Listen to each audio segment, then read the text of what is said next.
ஹல்லேலூயா. கர்த்தருடைய நாமம் மகிமைப்படுவதாக. நாம் சங்கீதங்களின் புஸ்தகம் 40:17 தியானத்தில் வரும். இந்த நாளுடைய தியானத்துக்கு நாம் எடுத்துக்கொண்ட வசனம் 40ஆம் சங்கீதம் 8ஆம் வசனம்.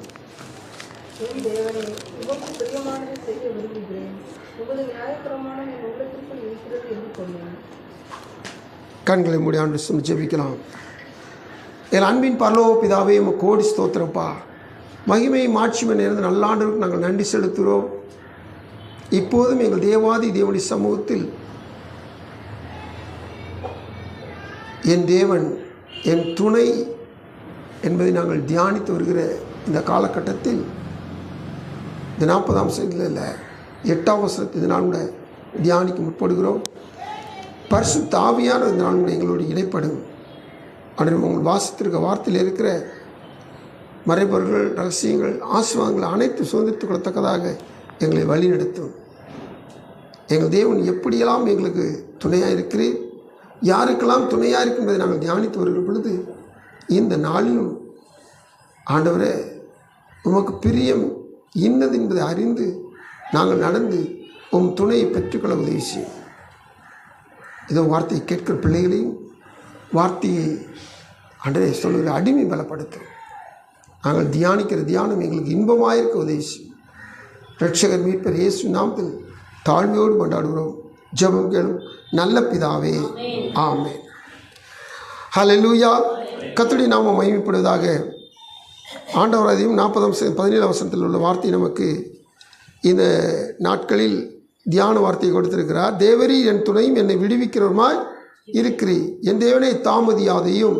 இந்த வார்த்தையை நாம் தியானித்து வருகிற பொழுது இந்த வார்த்தை சொல்லுகிறது, தேவரீர் என் துணை, என் தேவன் எனக்கு துணையாயிருக்க நான் பொறுமையுடன் வாழ்வு வாழ வேண்டும் என்பதை கர்த்தர் கற்றுக் கொடுக்கிறவராக இருக்கிறார். பொறுமையுடன் வாழ்ந்ததுக்கு துணையாக இருந்து வெற்றி வாழ்க்கை வாழ செய்திருக்கிறார். அதுபோல்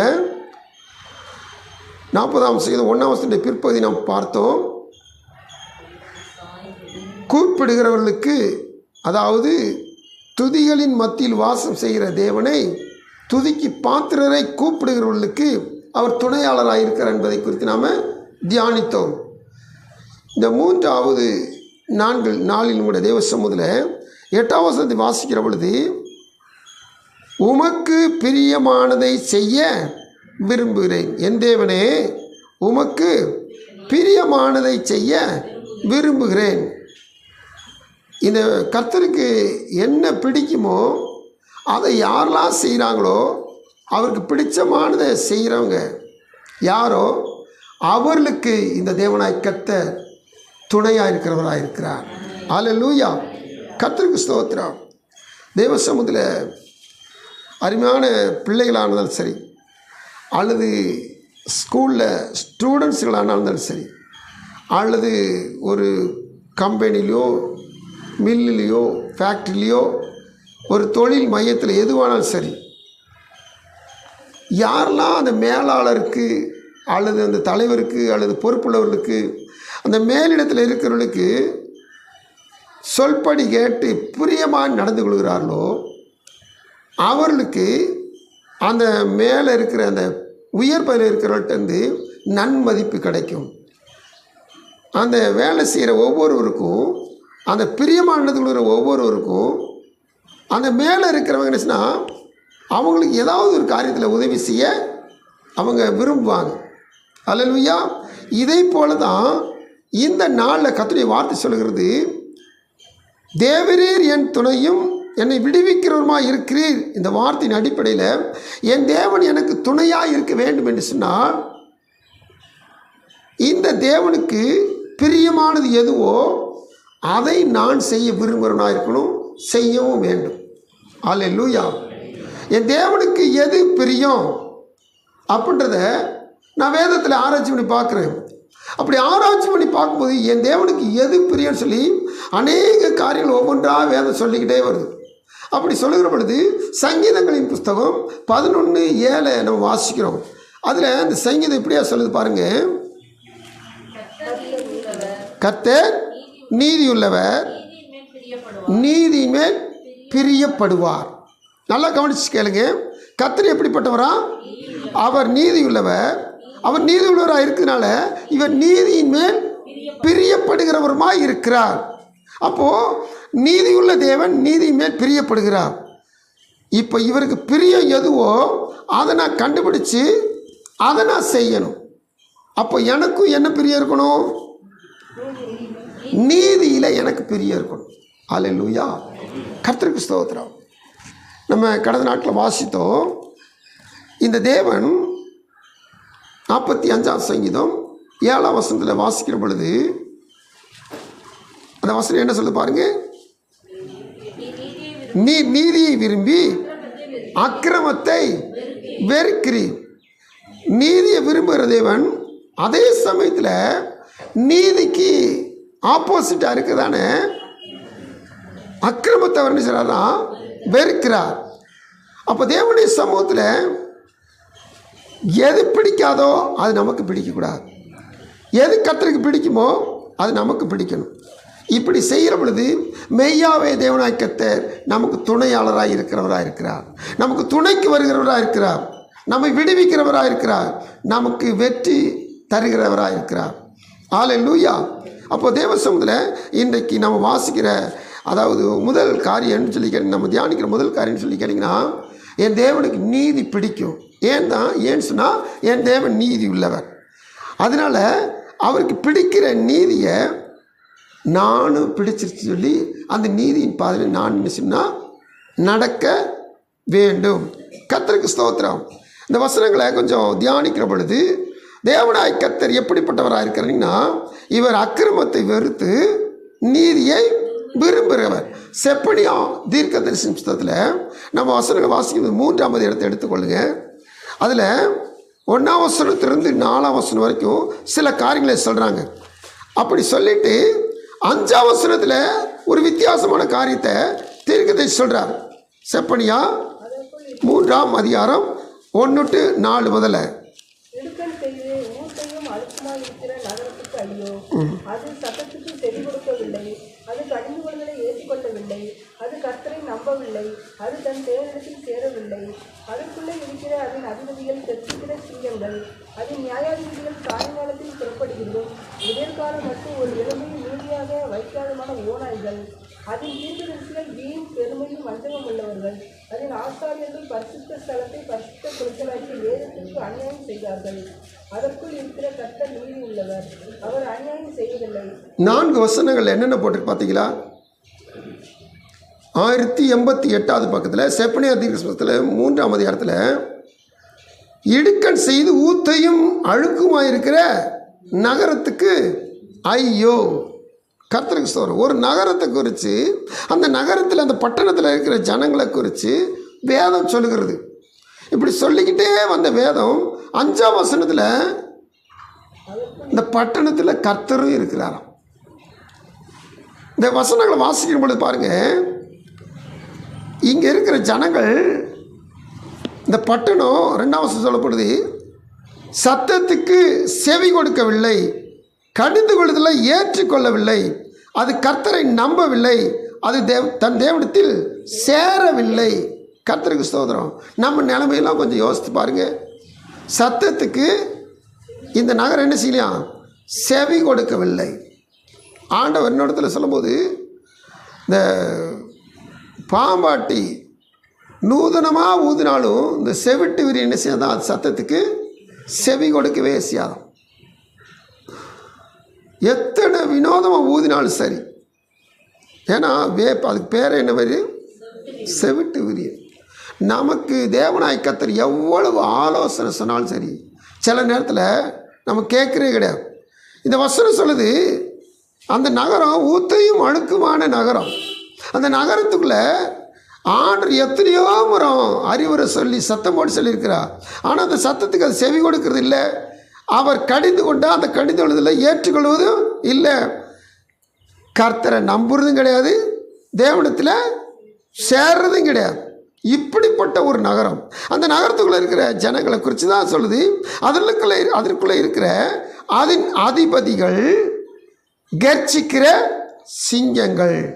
அது நியாயாதிபதிகள் சாயங்காலத்தில் புறப்படுகிறதும் விடியற்காலம் மட்டும் ஒரு எலும்பை மீதியாக வைக்காதமான ஓநாய்கள், சிங்கங்களும் ஓநாய்களுமாய் அதிபதிகளும் அங்கே இருக்கிற நியாயாதிபதிகள் இருக்கிறாங்க. அங்கே இருக்கிற ஜனங்களும் மோசம், அங்கே இருக்கிற தலைவர்களும் மோசம். இன்னுமா வசனத்தில் பாருங்க, அங்கே இருக்கிற தீர்க்கதரிசிகள் வீண் பெருமையும் வஞ்சகமும் உள்ளவர்கள், அதன் ஆசாரியர்கள். தீர்க்கதரிசிகளும் ஆசாரியரும் தேவனுடைய பணிவிடைக்காரர்கள். இங்கே பாருங்கள், அந்த ஆசாரியர்கள் பரிசுத்த ஸ்தலத்தை பரிசுத்த குலைச்சலாக்கி வேதத்துக்கு அநியாயம் செய்தார்கள்.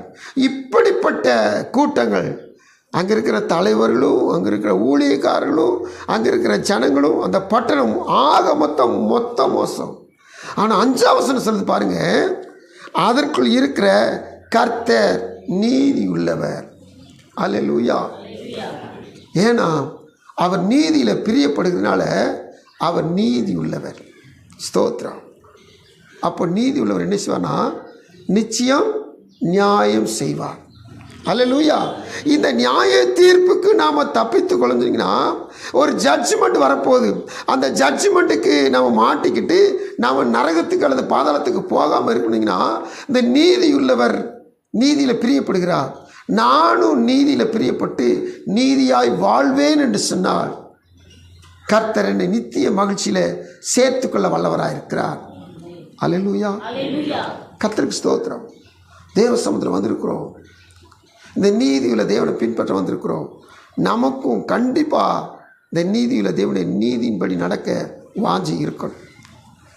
இல்லாத பட்சத்துக்கு நாம் இந்த வசனத்தில் சொல்லப்பட்ட ஒவ்வொரு பாதகமான கிரியை செய்தவர்கள் அனைவரும் அவர்கள் ஆக்கினைக்குள்ளாக தண்டனைக்குள்ளாக போனது போல நாம் போயிடுவோம். எனவே தேவன் விரும்புகிற நீதி, தேவன் விரும்புகிற அந்த செயல் நம்முடைய வாழ்வில் காணப்பட என்ன சொன்னால் நாம் ஜபத்தோடு தேவ சமூகத்தில் நீதியை பின்பற்றுவர்களாக அல்லது நீதியை விரும்புவர்களாக காணப்பட வேண்டும். கர்த்தருக்கு ஸ்தோத்திரம். ஆண்டவருடைய சமூகத்தில் நீதியை ஒரு வித்தியாசமான விதத்தில் என்ன சொன்னால் வேதம் சொல்லுகிறபடி தான், வேதத்தின் ஆதாரத்தின்படி தான் தியானிக்க போகிறோம். எப்படி சொல்லி கேட்டிங்கன்னா ஆதியாகமத்தின் புஸ்தகம் 15ஆம் அதிகாரம் 6ஆம் வசனத்தில் இந்த நீதியை குறித்து கர்த்தர் அங்கே பேசுகிறார். அங்கே எழுதி வச்சிருக்கிறார். ஆபிரகாம் கர்த்தரை விசுவாசித்தான், அதை அவர் அவனுக்கு நீதியாக எண்ணினார். நல்லா கவனிங்க, கர்த்தர் நீதியில் பிரியப்படுகிறவர். இப்போ அந்த நீதின்ற வார்த்தைக்கு வேதத்தில் இன்னொரு பதம் கண்டுபிடிக்கிறோம். அது என்னது? 15:6 விசுவாசம். ஏன் சொன்னீங்கன்னா ஆபிரகாம் விசுவாசிக்கிறான், கர்த்தரை நம்புகிறான். அந்த விசுவாசத்துக்கு கர்த்தர் நீதியாக எண்ணினார்னு போட்டிருக்கு. அப்போது விசுவாசமும் நீதியும் ஏறத்தாழ ஒரு சம அந்தஸ்துடைய அர்த்தமுடைய பொருளுடைய சொல். தேவ சொல்ல காத்துக்கிற தேவ பிள்ளைகளே கொஞ்சம் கவனமாக கேளுங்க.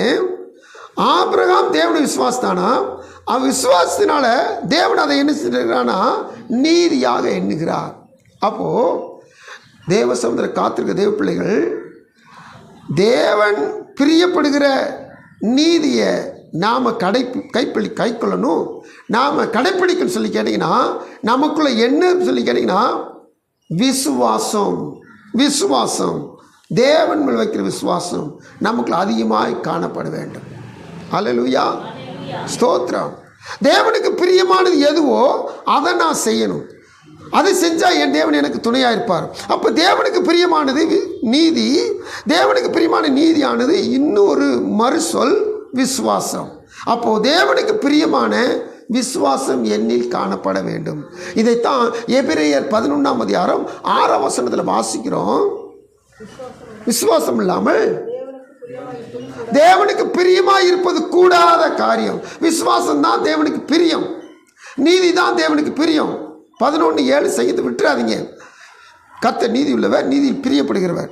இந்த தேவனுக்கு பிரியமான நீதி, இந்த தேவனுக்கு பிரியமான விசுவாசம், இதை எபிரேயர் 11:7 நம்ம இப்படி வாசிச்சுட்டு வர்றோம். எப்படின்னா, விசுவாசம் இல்லாமல் தேவனுக்கு பிரியமாக இருப்பது கூடாத காரியம். அப்போ விசுவாசம் இருந்தால் தான் நாம் தேவனுக்கு பிரியமாக இருக்க முடியும். ஏனென்றால் விசுவாசிக்கிறவன் எவனும் தேவனிடத்தில் சேருகிறவன் அவர் உண்டென்றும் அவர் இருக்கிறார், உண்டு என்றும் அவர் தம்மை தேடுகிறவர்களுக்கு பலன் தேடியவர்களுக்கு பலன் அளிக்கிறவர் அளிக்கிறவென்றும் விசுவாசிக்க வேண்டும். விசுவாசிக்க வேண்டும். கர்த்தருக்கு ஸ்தோத்திரம். இப்போதான் நம்ம இந்த நீதி பற்றுகிற காரியத்தை குறித்து நம்ம தியானிக்க போகிறோம். எப்படி சொல்லி கேட்டிங்கன்னா, தேவனாய் கர்த்தர் நீதி உள்ளவர், நீதியில் பிரியப்படுகிறவர். அப்போது இவர் நீதியுள்ள தேவன், நீதியில் பிரியப்படுகிற தேவன். இந்த நீதிக்கு மறுசொல்லாகிய விசுவாசத்தை யார் தேவ சமூகத்தில் தேவனில் வைக்கிறாங்களோ அவர்கள் அனைவரும் தேவனுக்கு பிரியமாக இருக்க அப்படின்னா தேவன் அவர்களுக்கு துணையாக இருக்கிறவராக இருக்கிறார். அல்லேலூயா. கர்த்தருக்கு ஸ்தோத்திரம். தேவ சமூகத்தில் நம்ம எல்லாரும் சாத்ராக், மேஷாக், ஆபேத்நேகோ குறித்து நம்ம அதிகமாக தியானிக்கிறோம். இவங்க 3 பேரையும் தனிப்பட்ட முறையில் ட்ரீட் பண்ணுறாங்க. ஏன்னு சொல்லி கேட்டிங்கன்னா, எல்லாரும் நேபுகாத்நேசருடைய பொற்சிலையே பணிந்து தாழ விழுந்து பணிந்து வணங்கினாங்க. ஆனால் அந்த 3 பேர் மட்டும் ஸ்டிஃபாக வணங்க முடியாதுன்னு சொல்லி ஸ்ட்ரெயிட் ஃபார்வேர்டாக இருக்கிறாங்க. அதனால இவங்களுக்கு தண்டனை அதிகம். மற்றவங்களுக்கு அக்கினி சூளை சூடாக்கினா விட இவங்களுக்கு 7 மடங்கு சூடாக்கினுச்சுன்னா அந்த அக்கினி சூளைக்குள்ள தூக்கி போடுறாங்க. தூக்கி போட்டால் நேபுகாத்நேச்சார் அங்கிருந்து பார்க்குறான். 4வது ஒரு நபர், அதுவும் அவர் தேவபுத்திரராய் தேவகுமாரனுடைய சாயலாக இருக்கிறதை அந்த நேபுகாத்நேச்சார் கண்டுபிடிக்கிறான். கொஞ்சம் வசனத்தை 40-17 செய்தி யோசித்து பாருங்க. தேவரீர் என் துணையும் என்னை விடுவிக்கிறவருமாய் இருக்கிறீர். அல்லேலூயா. நாங்கள் ஆராதிக்கிற எங்கள் தேவன் எங்களை தப்புவிக்க வல்லவர், விடுவிக்க வல்லவர். அவர் எங்களை விடுவிக்காமற் போனாலும் தேவன் மேலே வச்ச அந்த விசுவாசம் பாருங்க, அந்த நீதி பாருங்க, இவங்களுக்கு தேவனாய் கர்த்தர் துணையாய் வருகிறார், விடுவிக்கிறவராய் இருக்கிறார். அல்லேலூயா. நாம் எப்பேற்பட்ட இடுக்கத்தில் மாட்டிக்கிட்டோம் அப்படின்னு சொல்லி சில நேரத்தில் நினைப்போம்.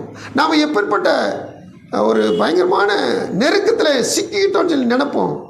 ஆனால் எந்த சூழ்நிலையிலும் விசுவாசிகளுக்கு தேவன் துணையாளராக இருக்கிறவராக இருக்கிறார்.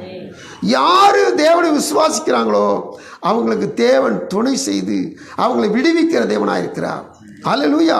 அந்த சங்கீதம் 40 முடியும் போது இப்படி சொல்லும், என் தேவனே தாமதியாதேயும். அல்லேலூயா. கர்த்தருக்கு ஸ்தோத்திரம். தேவ சமூகத்தில் நல்லா கவனிச்சு கேளுங்க. இந்த தேவன் 4வது நபராய் எப்பொழுது காணப்பட்டார்? தானியேல் புத்தகம் 3வது அதிகாரத்தில் 4வது நாள் எப்பொழுது காணப்பட்டார்? அக்கினி ஜுவாலையில் இவங்க விழுந்த பிற்பாடு வெளிப்படையாக அவருக்கு தெரியப்பட்டது. நேபுகாத்நேச்சருக்கு வெளிப்படையாக தெரிஞ்சது. சூளைக்குள்ள தூக்கி போட்ட பிற்பாடு அவங்க நடந்துக்கிட்டு இருக்கிறாங்க. நடக்கிற போது 4வது நபர் நேபுகாத்நேச்சருக்கு தெரிகிறார். ஆனால் உண்மையிலேயும் தேவன் எப்போ அவங்களுக்கு துணையாக வந்தார் சொல்லுங்க. அப்போ போடுறதுக்கு முன்னாடி வந்துட்டார். ஏன்னா போடுறதுக்கு முன்னாடி தூக்கிட்டு போனவங்க செத்துட்டாங்க. போட்டவங்க உயிராக இருக்கிறாங்க, போடப்பட்டவங்க போட்டாங்க பார்த்தீங்களா, அவங்க நினச்சிட்டாங்க. கொண்டு போன தூக்கிட்டு போனவங்க செத்து போயிட்டாங்க. அப்போது தூக்கிட்டு போகும்போது ஆக்சுவலாக இவங்க என்ன செஞ்சுருக்கணும்? இவங்களும் சேர்ந்து செத்துருக்கணும். அந்த சூளை அங்கே இருக்குது, தணல் ரொம்ப தூரத்துக்கு வந்திருக்குது. அந்த தணல் என்ன சொன்னீங்கன்னா, அந்த அக்கினி தணல் தூக்கி கொண்டு போனவங்களை கொண்டு போட்டுச்சு. அப்போ கொண்டு போகப்பட்டவங்களை நினச்சிருக்கணும். இவங்க செத்தாங்கன்னா இவங்க பலசாலிகள், இவங்க சாதாரணமானவங்க. பலசாலிகளை நினச்சி தூக்கிட்டு போகிறாங்க. அவங்களே செத்துட்டாங்கன்னா கொண்டு போகப்பட்டவங்களை நினச்சிருக்கணும். இந்த 3 வரும் செத்துருக்கணும். ஆனால் அவங்க சாகலை, தூக்கி போட்டாச்சு. அங்கேயும் அவங்க சாகலை. அப்போது எப்போ கட்டளை பிறந்துச்சோ 7 மடங்கு அக்கினி சூடாக்குன்னு எப்போ கட்டளை பிறந்துச்சோ அப்பயே தேவன் இவங்களுக்கு துணையாய் வந்து விட்டார். அல்லேலூயா. எவ்வளோ நல்லவர் பாருங்க. ஐயோ, இப்படி ஒரு சட்டம் நமக்கு தேசத்தில் போட்டாங்களே. சட்டம் போடுறதுக்கு முன்னாடி கர்த்தர் நமக்கு துணையாளர் வர்றவராக இருக்கிறார். அல்லேலூயா. நமக்கு விரோதமாய் ஒரு காரியம் எங்கேயோ எழும்பிக்கிட்டு இருக்குது. நமக்கு விரோதமாக ஏதோ ஒரு காரியம் செஞ்சுக்கிட்டு இருக்கிறாங்க. நம்ம நினைப்போம், அவன் செஞ்சுட்டான், இவன் செஞ்சுட்டான், இப்படி செஞ்சுட்டான், அப்படி செஞ்சுட்டான். நல்லா கவனமாக கேளுங்க. உங்களுக்கு விரோதமாக என்ன செய்கிறாங்களோ, நீங்கள் கர்த்தர் மேலே விசுவாசமாக இருந்தீங்கன்னா நிச்சயமாக அந்த காரியம் உங்களுக்கு துவங்க முன்பதாகவே கர்த்தர் உங்களுக்கு துணையாளராக இருக்கிறவராக இருக்கிறார். அல்லேலூயா. இந்த விசுவாசம் என்பது வேதத்தில் எபேசியர் 6ஆம் அதிகாரத்தில் கேடகத்துக்கு ஒப்புமாய் சொல்லப்பட்டிருக்கிறது. விசுவாசம் என்னும் கேடகத்தை பிடித்து கொண்டவர்களாய். அல்லேலூயா. நீங்கள் தேவன் மேலே விசுவாசம் வச்சிட்டீங்கன்னா அந்த விசுவாசம் எந்த ஒரு பொல்லாத ஆயுதம் உங்களை நோக்கி வரும்போது அது கேடகமாக இருந்து வருகிற ஆயுதத்தை ரெசிஸ்ட் பண்ணும், தடுத்து நிறுத்தும். ஆமென். தேவ சமூகத்தில் எபேசியர் 6 விசுவாசம் கேடகமாக இருந்து, ஆனால் தானியேல் 3ஆம் அதிகாரத்தில் கர்த்தர் விசுவாசம் தேவனே கேடகமாக இருந்து அக்கினி சூளையின் அக்கினி தழலுக்கு அவர் பாதுகாத்து துணையாளராக இருந்தார். ஒருத்தரும் சத்தம் போட்டு ஒரு அல்லையா சொல்ல மாட்டேன். காரியம் விளங்குதா விளங்கலையா? அல்லேலூயா. ஐயோ எனக்கு எதிராக இருந்தாங்க, ஐயோ எனக்கு எதிராக செயல்படுறாங்க, ஐயோ எனக்கு எதிராக அந்த காரியங்கள் செய்கிறாங்க. நோ, யாரும் எவரும் உங்களுக்கு வர ஒன்றும் செய்ய முடியாது. நீங்கள் கர்த்தருக்கு பிரியமான நீதி, கர்த்தருக்கு பிரியமான விசுவாசத்தை நினைச்சிருந்தீங்கன்னா உங்களுக்கு விரோதமாக உருவாக்கப்படும் எந்த ஆயுதமும் வாய்க்காதே போ. அல்லேலூயா. தேவசன காத்திருக்கிற தேவ பிள்ளைகளுக்கு ஒரு சந்தோஷமான செய்தியை கர்த்தனால சொல்லிக்கிட்டு வர்றார். எந்த காரணத்தை கொண்டும் விசுவாசம் தேவனுக்கு பிரியமானது. அது ஏன்னா விசுவாசம் தேவனுக்கு பிரியமாக இருக்கவே முடியாது. அப்போ விசுவாசம் இருந்துச்சுன்னா தேவன் என் மேல் பிரியப்பட்டு தேவன் எனக்கு துணையாய் வருகிறவராக இருக்கிறார். அல்லேலூயா. இதே காரியம்தான் தானியேலுடைய வாழ்வில் நடந்துச்சு. சிங்க கவிக்குள்ளே போடப்பட்ட போதும் நடந்துச்சு. சரி, இதெல்லாம் அடிக்கடி தியானிக்கிற காரியம். ஏன்னா தியானிக்காத ஒரு பகுதி நம்ம என்ன சொன்னால் தியானிக்க போகிறாங்க. என்னன்னு சொல்லி கேட்டிங்கன்னா, பெலிஸ்தருக்கும் இஸ்ரவேலருக்கும் அடிக்கடி யுத்தங்கள் நடந்து கொண்டு வருது. இப்படி நடக்கிற காலகட்டத்தில் சவுல் ராஜாவாக இருக்கிறான். இந்த சவுல் தன்னோடு கூட இருக்கிற ஜனங்களை, யுத்தத்துக்கு போகிற ஜனங்களை எண்ணி பார்க்குறான். ஒரு 600 பேர் தான் இருக்கிறாங்க. இந்த 600 பேரை வச்சு எப்படி யுத்தம் செய்ய முடியும்? பயந்துக்கிட்டு இருக்கிறான். இந்த பயப்படுற சூழ்நிலை சவுலுக்கு ஒரு மகன் இருந்தான், அவன் யோனத்தான். அநேக மகன்கள் உண்டு, அதில் தாவீதுடைய ஃப்ரெண்ட் அவன் யோனத்தான். இந்த யோனத்தான் என்ன செய்யணும்னா, நம்மள்கிட்ட ஆயுதங்களும் கிடையாது, நம்மள்கிட்ட ஜனங்களும் கிடையாது. ஆனால் பெலிஸ்தரை நம்ம போய் எப்படி யுத்தம் செய்கிறது? பெலிஸ்தரை ஆயுதங்களும் உண்டு, ஜனம் பெருத்து இருக்கிறார்கள். இவர்கள் எப்படி யுத்தம் செய்ய ஜெயிக்கிறது? ஆனாலும் யுத்தத்துக்கு வந்துட்டோம்.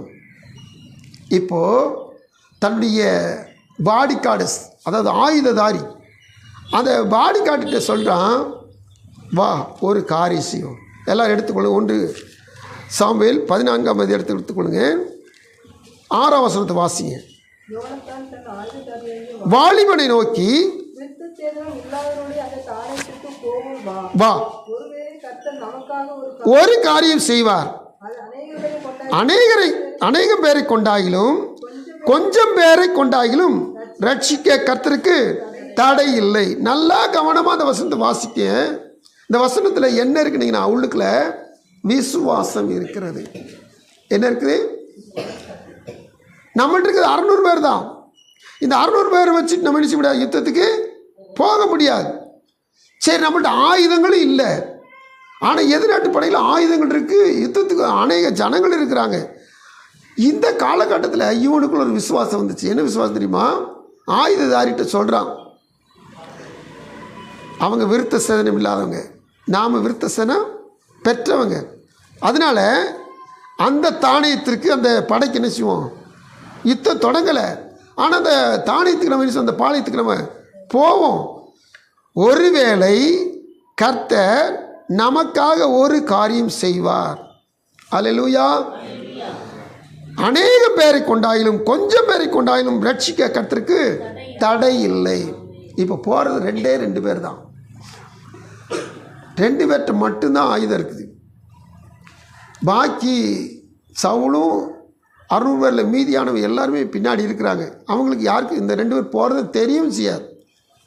இந்த யோனத்தானுக்குள்ள இந்த விசுவாசம் பாருங்கள், 2 பேர் சேர்ந்து ஒரு படைக்கில் புகுந்து போகிறாங்க. அப்படி புகுந்து போகும்போதேவும் அவங்களுக்குள்ளே ஒரு தீர்மானம் பண்ணிக்கிட்டாங்க. என்னென்னா 8ஆம் வசனத்தில் போட்டிருக்குது, இதோ நாம் கடந்து அந்த மனுஷத்திற்கு போகிற போல அவர்களுக்கு நம்மை காண்பிப்போம், நாங்கள் உடத்தில் வருமட்டும் நில்லுங்கள் என்று நம்மோட சொல்வார்களானால் நாம் இடத்தில் ஏறி போகாமல் நம்முடைய நிலையில் நிற்போம், எங்களிடத்தில் ஏறி வாருங்கள் என்று சொல்வார்களானால் ஏறி போவோம், கர்த்தர் அவர்களை நம்முடைய கையில் ஒப்பு கொடுத்தார், இது நமக்கு அடையாளம். எங்கே வர்றீங்க, அங்கே நில்லுங்கன்னு சொன்னால் நின்றுவோம், நீங்கள் ஏறி வாங்க அப்படின்னு சொல்லி வாங்கன்னு சொல்லி கூப்பிட்டாங்கன்னா கர்த்தர் அவங்கள நம்ம கையில் ஒப்பு கொடுத்துட்டார். எப்பேற்பட்ட விசுவாசம் பாருங்கள். தேவ சமூகத்தில் ஒரு யோனத்தானுக்குள்ள இருந்த விசுவாசம் ஒரு தேசத்தையே ரட்சித்தது. ஹல்லேலூயா, கர்த்தருக்கு ஸ்தோத்திரம். ஒரு யோனத்தானுக்குள்ள இருந்த விசுவாசம் என்னதான் நடந்துச்சு. இப்போ ஏறி போகிறாங்க, வாங்கன்னு சொன்ன மாத்திரத்தில் என்ன செய்றாங்க, ரொம்ப ஸ்பீடாக முன்னேறி போகிறாங்க. போயிட்டு ஒன்றுமே பேசலை, ஒன்றுமே செய்யலை. இங்கே பாருங்கள் நடந்த சமத்தை பாருங்கள். 11ஆம் வசனத்திலிருந்து வாசிக்கிறேன். அப்படி அவர்கள் இருவரும் பெலிஸ்தரின் தானத்திற்கு முன் தங்களை காண்பித்தார்கள். அப்பொழுது பெலிஸ்தர் இதோ எபிரேயர் ஒளித்து கொண்டிருக்கிற வலையில் விட்டு புறப்படுகிறார் என்று சொல்லி தானையும் இருக்கிற மனுஷர் யோனத்தானையும் அவன் ஆயுதாரி உங்களுக்கு புத்தி கற்பிப்போம் என்றார்கள். அப்பொழுது யோனத்தான் தன் ஆயுதாரி நோக்கி என் பின்னாலே ஏறி வா, கர்த்தர் அவர்களை இஸ்ரவேல் கையில் ஒப்பு கொடுத்தார் என்று சொல்லி யோனத்தான் தன் கைகளாலும் தன் கால்களாலும் தவழ்ந்து ஏறினான். அவன் ஆயுதாரி அவன் பின்னாலே ஏறினான். அப்பொழுது அவர்கள் யோனத்தான் முன்பாக மடிந்து விழுந்தார்கள். அவன் ஆயுததாரியும் அவன் பின்னாலே வெட்டி கொண்டே போனான். ஹல்லேலூயா. ஒரு சேனை, ஒரு பாளையம் அங்கே இருக்குது. 2 பேர் தான் போகிறாங்க. யோனத்தானுக்குள்ள இந்த விசுவாசம் பாருங்க. யோனத்தான் ஒரு பக்கம் முன்னாடி அவனால் முடிஞ்ச அளவுக்கு நினைச்சான் எதிர்ப்படையில் இருக்கவங்கள கொண்டு கொண்டே போகிறான், பின்னாடி ஆயுதாரி கொண்டு கொண்டே போனான். யோனத்தானும் அவன் ஆயுதம் அடித்த அந்த முந்தின அடியிலே ஏறக்குறைய 20 பேர் அறைய நிலமான விசாலத்தில் விழுந்தார்கள். அப்பொழுது பாளையத்திலும் வெளியிலும் சகல ஜனங்களிலும் பயங்கரம் உண்டாய் தானியம் இருந்தவர்களும் கொள்ளையிடப் போன தண்டில் உள்ளவர்களும் கூட அடைந்தார்கள். பூமியும் அதிர்ந்தது, அது தேவனால் உண்டான பயங்கரமாக இருந்தது. ஸ்தோத்திரம். எங்கெல்லாம் விசுவாசம் கிரியை செய்தோ அங்கெல்லாம் பாருங்கள் பயங்கரமான ஒரு நிலநடுக்கம் உண்டாகும். போன வாரத்தில் ஒரு நிலநடுக்கத்தை குறித்து தியானித்தோம். எந்த ஊரில்? அப்போஸ்தலர் 16ஆம் அதிகாரம் தியானிச்சோமா? அங்கே ஒரு பூமி அதிர்ச்சி உண்டாச்சா? சிறைச்சாலையில், பிலிப்பு பட்டணத்தில் சிறைச்சாலையில் ஒரு பூமி அதிர்ச்சி உண்டாச்சு. சிறைச்சாலை அஸ்திவாரங்கள் அசைஞ்சு போச்சு, கதவுகள் திறந்துருச்சு, கட்டைகள் கலந்து போயிடுச்சு. இங்கே ஒரு பூகம்பம் வருது பாருங்க. பூமியும் அதிர்ந்தது, அது தேவனால் உண்டான பயங்கரமாக இருந்தது. ஒரே ஒரு மனுஷனுக்குள்ளே இருந்த விசுவாசம் பாருங்க, சகல எதிர்ப்படைகளும் கலங்கும்படியாக தேவனாய் கர்த்தர் வல்லமையாய் கிரியை செய்கிறார். பூமியும் அதிர்ந்தது.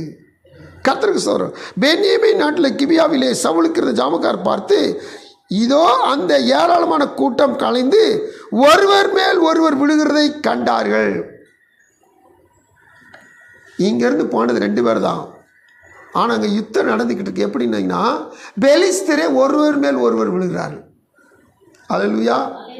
நம்ம இன்னொரு இடத்துல வாசித்திருக்கிறோம். எங்கே துதி செய்ய தொடங்கின பொழுது, யோசபாத்துடைய சேனை துதி செய்ய தொடங்கின பொழுது எதிரே வந்த சேயீர், மோவாப், அம்மோனியர் 3 தேசத்தார் ஒருவருக்கு ஒருவர் நினைச்சாங்க வெட்டுண்டு விழுந்தார்கள். அல்லேலூயா. நல்லா கவனமாக கேட்டுங்க. தேவனுக்கு பிரியமான விசுவாசம் நம்மள காணப்படுச்சுன்னா நாம் கையை காலை வச்சுட்டு ஸ்தோத்திரம் மட்டும் பண்ணிட்டு இருந்தால் போதும், துதி மட்டும் செஞ்சுக்கிட்டு இருந்தால் போதும். அங்கே கர்த்தர் யுத்தத்தை அவர் நடத்துகிறவராக இருக்கிறார். இந்த காரியம் இந்த யோனத்தானி கண்ணுக்கு முன்னாக யோனத்தானுக்குள்ள இந்த விசுவாசம் கர்த்தரை கிரியில் நடப்பிக்க வைத்தது. ஹல்லேலூயா. சரி, காரியங்களை முடிஞ்சிட்டு பெலிஸ்தர் செத்தவங்க செத்தாங்க, ஓடிட்டாங்க. இங்கே இஸ்ரவேலர்கள் நினச்சிட்டாங்கன்னா வெற்றி பெற்றுட்டாங்க. இப்போது இந்த சவுலுக்குள்ளே ஒரு மூளை வேலை செஞ்சிச்சு. என்ன சொல்லிக்கிட்டீங்கன்னா, அவன் இது வரைக்கும்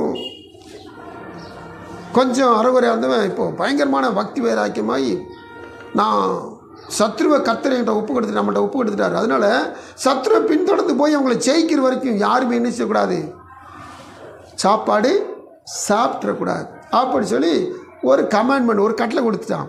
இப்போ பாருங்கள், இந்த கட்டளையின்படி ஒருத்தரும் ஒன்றுமே புசிக்காமல் ரொம்ப வசியோட தாகத்தோடு ரொம்ப கஷ்டப்பட்டுக்கிட்டு இருக்கிறாங்க.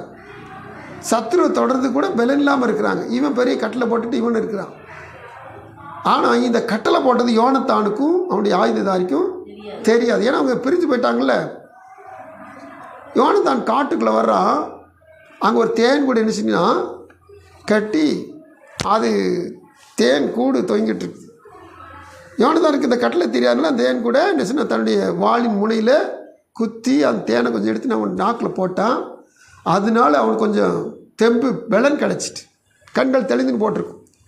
நல்லா கவனமாக கேளுங்க. இப்போது ஆண்டவர்கிட்ட போய் விசாரிக்கிறான். ஆண்டவர்கிட்ட போய் விசாரித்த அந்த சவுல் ஆண்டு ஒன்றுமே பேச மாட்டார். இவன் செஞ்சது தப்பு, பேச மாட்டார்.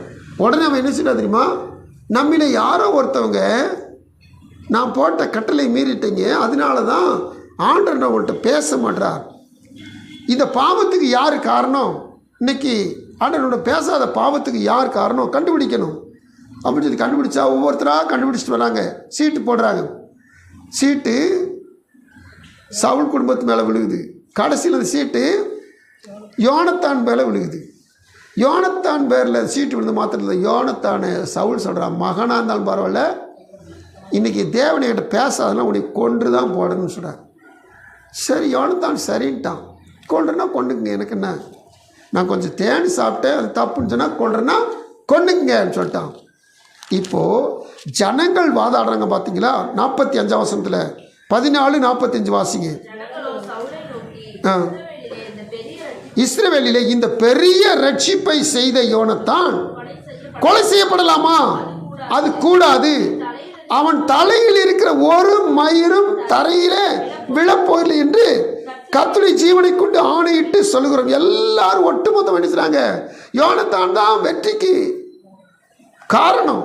அந்த யோனத்தானை கொல்லக்கூடாதுன்னு சொல்லி நினைச்சாங்க. ஒட்டுமொத்த ஜனங்களும் சொல்றாங்க. சொல்லிட்டு ஒரு காரியத்தை அவங்க சொன்னாங்க பாருங்க, தேவன் துணை நிற்க அவன் இன்று காரியத்தை நடப்பித்தான். திரும்ப வாசிங்க, தேவன் துணை நிற்க அவன் இன்று காரியத்தை நடப்பித்தான். அல்லேலூயா. அப்போ விசுவாசிக்கிற இடத்துல கர்த்தர் துணையா இருக்கிறவர். ஆமென். இதை யார் கண்டுபிடிச்சிட்டா? ஜனங்கள் கண்டுபிடிச்சிட்டாங்க. இந்த சவுலுக்கு தெரியல. சவுல் அந்த ஒரே மூடில் இருக்கான். சாப்பிட்டது யாரு, சாப்பிட்டது யாரு, தேவன் பேச மாட்டார், சாப்பிட்டது யாரு. ஆனால் ஜனங்கள் கண்டுபிடிச்சிட்டாங்க. தேவன் துணை இருக்க போய் தான் ஒரு மனுஷன் ஒரு ஆயுதாரி கூட்டு போய் ஒரு சேனைக்குள்ளே பாய்ந்து யுத்தத்தை நடப்பித்து யுத்தத்தில் ஜெயத்தை வாங்கி கொடுத்துட்டான். அப்போ தேவன் இல்லாமல் இது நடக்கவே நடக்காது. தேவன் துணை நிற்க இந்த காரியம் நடந்திருக்குது. அல்லேலூயா. எனக்குள்ளேயும் உங்களுக்குள்ளேயும் இந்த விசுவாசம் இருக்கிற பொழுது எப்பேற்பட்ட பெரிய கூட்டம், திரள் கூட்டம், சத்துரு கூட்டம் எழுப்பினாலும் சரி, இந்த விசுவாசம் நமக்குள்ள செயல்படுகிற பொழுது உம்மாலை நான் ஒரு சேனைக்குள் பாய்வேன், உம்மாலை நான் ஒரு மதிலை தாண்டுவேன். அல்லேலூயா. 27ஆம் சங்கீதம் வாசித்திருக்கு பார்த்தீங்களா? 3 வசனமா? 27ஆம் சங்கீதம் எடுத்து பாருங்க. 3 வசனம் நினைக்கிறேன். எனக்கு விரோதமாக ஒரு பாளையம் இறங்கினாலும் என் இருதயம் பயப்படாது, என் மேல் யுத்தம் எழுப்பினாலும் இதிலே நான் நம்பிக்கையா இருப்பேன். ஒரு பாளையம், எனக்கு ஒரு மனுஷன், சிங்கிள் பர்சன், அவனுக்கு விரோதம் ஒரு பெரிய பாளையம் இறங்கினாலும் சரி, இந்த தாவீது என்ன செய்ய மாட்டானா? பயப்படவே மாட்டான். காரணம், இந்த உலகத்தில் இருக்க அத்தனை ஜனங்களையும் ஒரு நொடியில் கொல்ல வல்லமையில் அவர் எனக்கு துணையாளராக இருக்கிறார். ஹல்லேலூயா, ஹல்லேலூயா. உங்கள் விசுவாசமே உலகத்தை ஸ்தோத்திரம். அப்போ கர்த்தர் நீதியிலோ நீதி பிரியப்படுகிறவர். இந்த ஆபிரகாம் விசுவாசித்தான், அதை அவர் நீதியாக எண்ணினார். அப்போ அந்த விசுவாசம் எங்கெல்லாம் இருக்குதோ அங்கெல்லாம் கர்த்தர் அவர்கள் மேலே பிரியம் உள்ளவராக இருக்கிறார். ஆமென், ஹல்லேலூயா.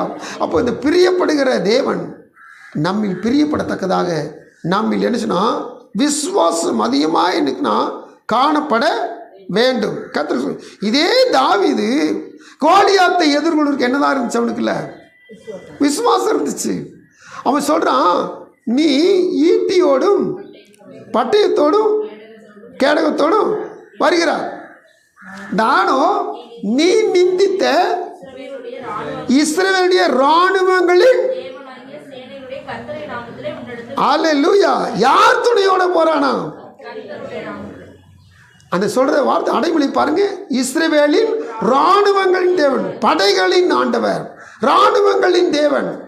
அல்லேலூயா, கர்த்தருக்கு ஸ்தோத்திரம். அவன் முன்னாடி பெரிய இராணுவம் இருக்குது, இராணுவத்துக்கு கேப்டனா கோலியாத் இருக்கான், இங்கேயும் ஒரு இராணுவம் இருக்குது. ஆனால் இப்போ போகிறது ஒரு மனுஷன் தான் போகிறான், தாவீது மட்டும்தான் போகிறான். போகும்போது சொல்கிறான், இராணுவங்களின் தேவனாய சேனையின் கர்த்தருடைய நாமத்தில்.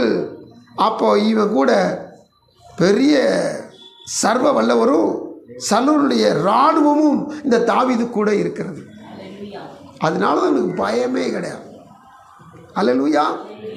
நான் கர்த்தரை விசுவாசிச்சேன்னா பயம் என்பது எனக்கு இருக்காது, இருக்கக்கூடாது. ஆனால் இன்னும் நம்ம பயப்படுறது என்ன காரியம்? நம்ம விசுவாசத்தில் அவிசுவாசம் கலந்துருக்கு. ஒரு காரியம் நம்ம தொடங்கணும்னா சரி செய்வார் அப்படின்னு சொல்லுவோம், செய்வார் அப்படின்னு மட்டும்தான் சொல்லணும். செஞ்சிருவார். அந்த வார்த்தையினுடைய தோரணையை பாருங்க, விசுவாசத்தை கண்டுபிடிச்சிடலாம்.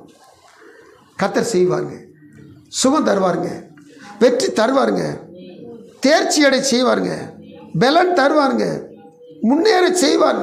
நிச்சயம் நிச்சயம் நிச்சயம் அவர் தம் விசுவாசிகளுக்கு பலன் கொடுக்கிறவர் என்பதை நாம் விசுவாசித்திருக்கணுமா? அல்லேலூயா.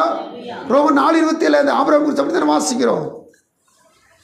ரோமர் 4:27 வாசிக்கிறோம், விசுவாசத்தில் வல்லவனானான், முழு நிச்சயமாய் நம்பி தேவனை மகிமைப்படுத்தி விசுவாசத்தில் வல்லவனானான். இது ஆபிரகாம் விசுவாசத்தில் எப்படிப்பட்ட மாறிட்டானா? பெரிய பவரா மாறிட்டான், வல்லவனா மாறிட்டான். ஆண்டு சொல்ல காத்திருக்கிற தேவ பிள்ளைகளே, இந்த விசுவாசம் என்பது இது தேவனுக்கு பிரியமான ஒன்று. எனவே இந்த நாட்டில் காத்திருக்கிற தேவ பிள்ளைகள், தேவன் விரும்புகிற இந்த நீதி, இந்த விசுவாசம் நமக்குள்ளே காணப்பட வேண்டும். அப்படின்னா கர்த்தர் நிச்சயமாக நம்ம பிரியமுள்ளவராக இருப்பார். சரி, அதுக்கடுத்து இன்னும் ஒரு காரியத்தை பார்த்து நம்ம என்ன சொல்லி முடிக்க போகிறோம். என்னன்னு சொல்லி கேட்டிங்கன்னா 1 சாமுவேல் 15:22 வாசிக்கிறோம்.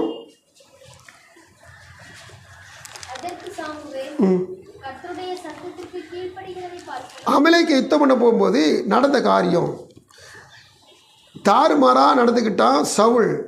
இப்போது சாமுவேல் வந்து சவுலுக்கு, என்னப்பா போயிட்டியா, வந்து யுத்தத்தை முடிச்சுட்டு வந்துட்டேன்னு கேட்டால், நாங்கள் எல்லாம் முடிச்சுட்டு எல்லாத்தையும் கொண்டு போட்டு வந்துட்டோம் அப்படிங்க. இப்போது வரும்போது ஆடு மாடுகள்லாம் முதல் தரமானங்கள் 2ஆம் தரமெல்லாம் பிடிச்சிட்டு வந்துட்டாங்க. சாமுவேல் வந்து கேட்டால், இது தேவனுக்கு பலியிட அப்படின்னு சொல்கிறாங்க. அப்போ தான் 22ஆம் வசனத்தில் சாமுவேல் சொல்கிறாரு, கர்த்தருடைய சத்தத்துக்கு கீழ்ப்படிந்து பார்க்கலும் சர்வாங்க தகனங்களும் பலிகளும் கர்த்தருக்கு பிரியமாய் இருக்குமோ. இந்த வார்த்தை எதிர்ப்பதமாக பயன்படுத்தப்படுகிறீங்க, நம்ம இதை நேர்பதமாக கொண்டு வர போகிறோம். எப்படி? கர்த்தருடைய சத்தத்துக்கு கீழ்ப்படுகிறதை பார்க்கலும் சர்வாங்க தகனங்களும் பலிகளும் கர்த்தருக்கு பிரியமாய் இருக்குமோ. அப்போ கர்த்தருக்கு சத்தத்துக்கு கீழ்ப்படியாமல் போன இந்த பலிகள் தேவனுக்கு தேவையே இல்லை. தேவனுக்கு இந்த பலிகள் தேவையே இல்லை. கீழ்ப்படிந்து தேவனுடைய சத்தத்துக்கு கீழ்ப்படிந்து ஒரு பலி செலுத்தணும்னா அந்த பலி தான் தேவனுக்கு பிரியமாக இருக்கும். தேவனுடைய சத்தத்துக்கு கீழ்ப்படியாமல் செலுத்துகிற எந்த பலியும் தேவனுக்கு பிரியமே அல்ல. கர்த்தருக்கு ஸ்தோத்திரம். ஒரு தடவை ஒரு தப்பு செஞ்சுட்டா ஒரு ஆட்டை கொண்டு வரணும், ஒரு காளையை கொண்டு வரணும், அல்லது ஒரு கிடாரியை கொண்டு வந்து, ஒரு புறாவை கொண்டு வந்து ஒரு பலி செலுத்தணும். ஒரு காட்டு புறாவையோ அல்லது அடைக்கலான் குருவி ஏதாவது ஒன்று கொண்டு வந்துச்சுன்னா பலி செலுத்தணும். இவன் திரும்பி திரும்பி திரும்பி திரும்பி அதே பாவத்தை செஞ்சுக்கிட்டு தானா அவன் என்ன செய்ய கற்பனைக்கு கீழ்ப்படியவே இல்லைன்னு அர்த்தம். கற்பனைக்கு கீழ்ப்படியாமல் பலியை மட்டும் செலுத்திக்கிட்டே வர்றான். பாவத்தை செஞ்சு பலி செலுத்திட்டே வரான். அதனால ஒரு பிரயோஜனமே இல்லை. அப்போது நம்ம செய்ய வேண்டியது என்னன்னு சொல்லி கேட்டிங்கன்னா, இந்த வார்த்தையின்படி கீழ்ப்படிதல் என்பது முக்கியம். அதை பிற்பகுதி வாசிக்கிறோம். ஆட்டுக்கடாக்களின் நிலத்தை பார்க்கலாம் செவி கொடுத்தல் உத்தமம். அப்போ ஆண்டுடைய சமூகத்தில் இந்த கீழ்ப்படிதல், இந்த செவி கொடுத்தல், இதுதான் கர்த்தருக்கு பிரியம். இதை கர்த்தருடைய சமூகத்தில் செய்ய வேண்டும். ஆண்டுடைய சமூகத்தில் ஆண்டவரையும் இது அப்படியே புதிய ஏற்பாட்டில் வரும்போது இந்த பலி என்ன பலின்னு சொல்லி கேட்டிங்கன்னா, ஆண்டுடைய சமூகத்தில் கர்த்தருக்கு பிரியமான தான தர்ம பலி சொல்லி எபிரேயர் 13:16 நினைக்கிறேன். அதில் இதுதான் கர்த்தருக்கு, இந்த பலி தான் கர்த்தருக்கு பிரியம் சொல்கிறார். அதாவது ஆட்டுக்கடா, காளை இவையுடைய ரத்தத்தை விட நீங்கள் தான தர்மம் செஞ்சீங்கன்னா இந்த பலி முக்கியம். இந்த பலிகளை கர்த்தர் நினைச்சுறனா பிரியமாக இருக்கிறார். இப்படி பிரியமாக இருக்கிறன்னு சொன்னதுனால தான் கொர்நேலியு கூட தேவன்கிட்ட வர்றதுக்கு முன்னாடி அவன் செஞ்ச தான தர்மங்களை கர்த்தர் என்ன சொன்னா நினச்சி பார்த்து அவனுக்கு தூதரவே அனுப்பிச்சு, அந்த தூதன் மூலம் ஒரு செய்தி வருது. அந்த செய்தியை கேட்ட அவன் பேதுருவை கூப்பிட்டு வர்றதுக்கு ஆட்களை அனுப்புகிறான். தலைமை சீசன் மூலம் அவங்க குடும்பத்துக்கு ரட்சிப்பு கடந்து வருகிறது. தலைமை சீசன் மூலம் அந்த குடும்பத்துக்கு அபிஷேகம் கடந்து வருது. தலைமை சீசன் நிமித்தமாக அவங்க குடும்பம் ஞானஸ்தானம் பெற்றுக்கொள்கிறார். அல்லேலூயா! எத்தனை பெரிய ஸ்லாக்கியம் பாருங்கள், எத்தனை பெரிய பாக்கியம் பாருங்கள். அப்போ தேவ சமூகத்தில் கீழ்ப்படிதல் என்பது மிகவும் முக்கியம். கர்த்தருக்கு ஸ்தோத்திரம். ஆண்டுடைய சமூகத்தில் இந்த சவுல் சொன்னது மாதிரியும் இந்த கொர்நேலியும் அப்படியா நான் தேவனுக்கு பிரியமாக இருந்தேன்னா ரொம்ப சந்தோஷம் அப்படி சொல்லி இதுவரைக்கும் நடந்தது போதும், இனிமேல் எப்படி நடந்துக்கான்னு சொல்லி நடந்த நான் வேஸ்ட்டாக போயிடும் வாழ்க்கை. ஆண்டு சொல்ல காத்திருக்க தேவ பிள்ளைகளே, ஆண்டவருக்கு பிரியமானது நீதி, விசுவாசம், கீழ்ப்படிதல், செவி கொடுத்தல். இதெல்லாம் செய்கிற பொழுது இந்த தேவனாய் கர்த்தர் நம்மை பிரியம் கொண்டவராக இருக்கிறார். இப்படி செவி கொடுக்க போய்தான், இப்படி கீழ்ப்படிய போய்தான், இப்படி தான தர்ம பலி செய்ய போய்தான் இந்த கொர்நேலியு பெரிய விசேஷித்தமானவன் போயிட்டான். கர்த்தருக்கு ஸ்தோத்திரம். என்ன அப்படி விசேஷம்? வான தூதனை அனுப்பிச்சு அவனுக்கு ஒரு செய்தி, அந்த செய்தியில் ஒரு அட்ரஸ் கொடுக்குறாங்க. அந்த அட்ரஸில் போய் தேடி போனால் பேதுரு வர்றார். இந்த பேதுரு வந்து தான் சுவிசேஷத்தை நினைக்கிறாரு, பிரசங்கிக்கிறார். இந்த பேதுரு மூலம்தான் ரட்சிப்பு, அபிஷேகம், ஞானஸ்நானம், கிறிஸ்துவுக்குள் அதுக்கடுத்து வளர்றாங்க. எப்பேற்பட்ட பெரிய பாக்கியம், சிலாக்கியம் பாருங்க. இதெல்லாம் தேவனுக்கு பிரியமான பலி செலுத்தினால கிடைக்கிற ஒரு பெரிய பாக்கியம். கர்த்தருக்கு சொல்கிறோம். இப்போது அதே அப்போஸ்தலர் புத்தகத்தில் இந்த 9ஆம் அதிகாரத்தில் வாசிக்கிற பொழுது தபீத்தாளை குறித்து வேதம் சொல்லுகிறது. தபீத்தாளை கூட 9:36 வாசிக்கிறோம். அப்போஸ்தலர் 9:36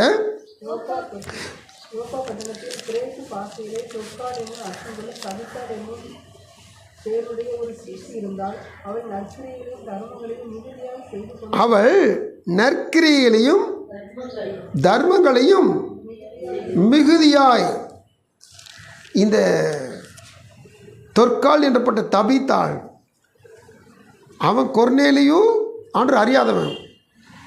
இந்த தபீத்தாள் தொற்கால் ஆண்டவரை அறிஞ்ச ஒரு பெண்மணி. இவன் என்ன செய்யனா வசனம் சொல்லுது, நற்கிரியை தர்மங்கள் மிகுதியாய் செய்து கொண்டு வந்தான். இந்த தர்மம், இந்த தான தர்மம், இது ஒரு பலி. இது கர்த்தருக்கு பிரியமான பலி.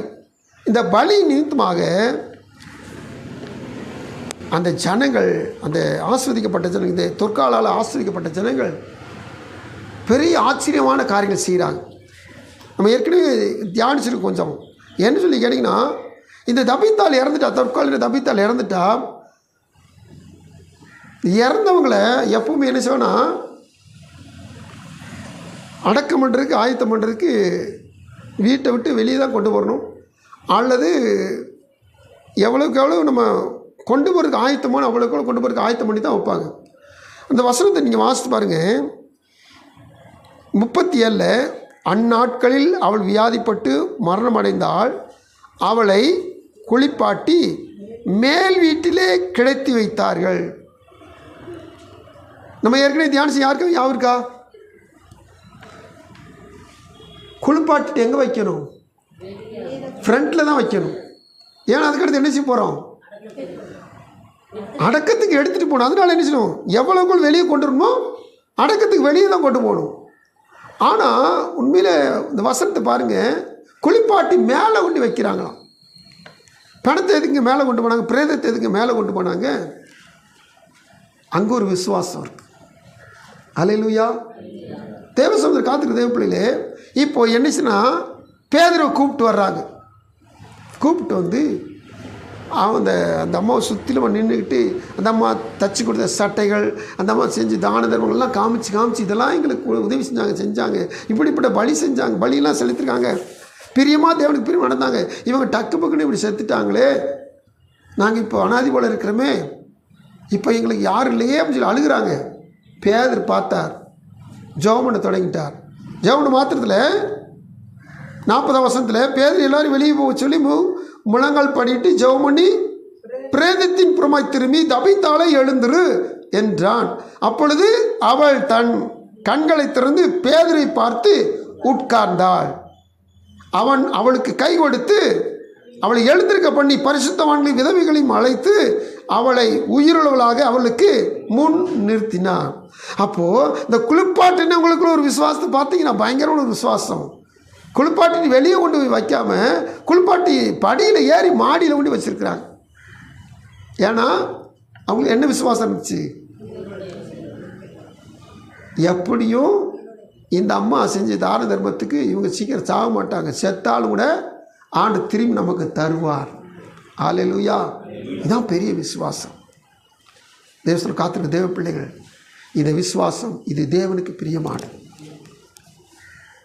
இந்த விசுவாசம் தேவனுக்கு பிரியமானதுன்னா அந்த விசுவாசத்தின் பலன் ஃபுல்லாக நமக்கு ஆதாயம் தான், வெற்றி தான், விடுதலை தான், சுகம்தான், சந்தோஷம்தான், சமாதானம் தான், பயங்கரமான பொருளாதார ஆசீர்வாதங்கள் தான், நிறைவு தான். இந்த விசுவாசம் நமக்கு தான் அதிகமான லாபம். ஆனால் இது கர்த்தருக்கு பிரியமாக இருக்கனால இவர் மேலே இந்த விசுவாசத்தை வைப்போம். தேவனுடைய சமூகத்தில் நன்மையை பெற்றுக்கொள்வோம். நமக்கு துணையாளராயிருந்து நம்மை விடுவித்து கர்த்தர் கடைசி வரை நம்ம காப்பாற்ற நல்லவராயிருப்பார். ஆமென். கண்கள் முடி ஆண்டவருடைய சமூகத்தில் ஜெபிக்கலாம். எங்கள் அன்பின் பரலோக பிதாவே, உமக்கு கோடி ஸ்தோத்திரப்பா. மகிமை மாட்சிமை நேர்ந்து நல்ல ஆண்டவரே உமக்கு நாங்கள் நன்றி செலுத்துகிறோம்.